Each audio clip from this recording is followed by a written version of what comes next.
We were homesick in Dubai. Lagi kaming malungkot. Pag pagod ka, gusto mo ng good food. Lagi ako nagluluto doon to cope up with the homesickness. Na-realize ko, parang meron akong namimiss na lasa. Lahat po nandito. Have I ever mentored you in the past? Not yet. Not yet. First time was, I was awarded as OFW. Balikbayan. Why is it a heart that you have? It's a heart because this sauce was created with a heart. We were homesick in Dubai.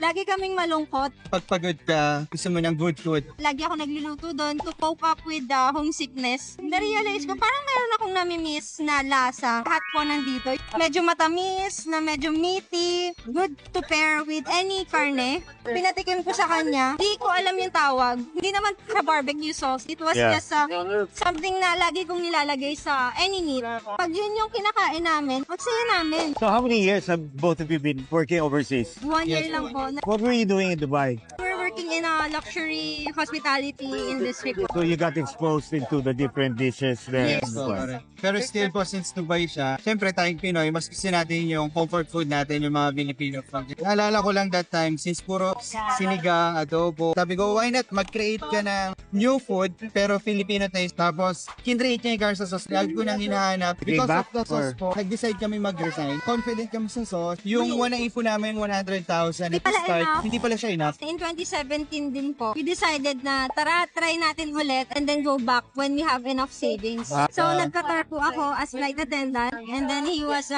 cruise ship bartender. Nag-ipon kami doon para dito talaga sa sauce. Introduce namin siya through the restaurant, which Through is restaurant. Ano may-ari ng restaurant? Kami pong dalawa. Sisi po yung with logo, heart, and then Lolo't Lola. Why Lolo't Lola? We wanted to grow all together. Kasi kami yung nagre-represent ng Karsa.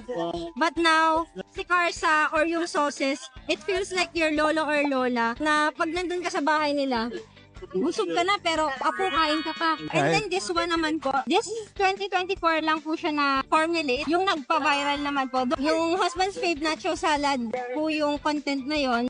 And then this was the sauce. Any of your family were into mga restaurant? Karinderya po. The reason why I'm asking, karamihan ng mga entrepreneurs naging successful, it basically mentored by their mother or the lola. Maybe not the formula, but the character. Si mommy ko, hindi marunong magluto talaga.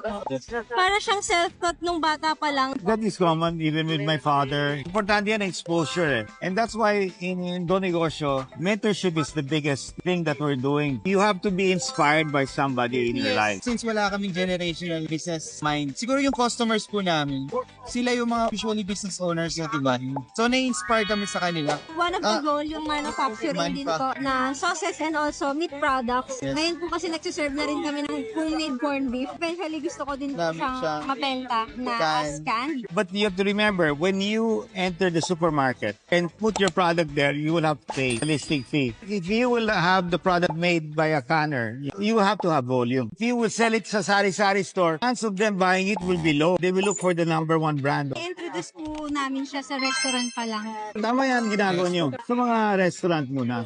Social media, importante rin yan. Buti ngayon may social media. Dati, TV advertising, radio, mahal nun. Mas inclusive ngayon ang employment natin dahil sa social media. Tinatanong ng mga customers, franchisable kami. Ano kaya natin? Paano po kaya? But you cannot go franchising right away. You start your restaurant first. You give it to a franchisee. And your product is not yet perfect. You will run into problems. Baka masira pa ang pangalan. The franchisee is going to trust that your business model is the right model. Maganda po ba na yung second branch is owned pa rin namin?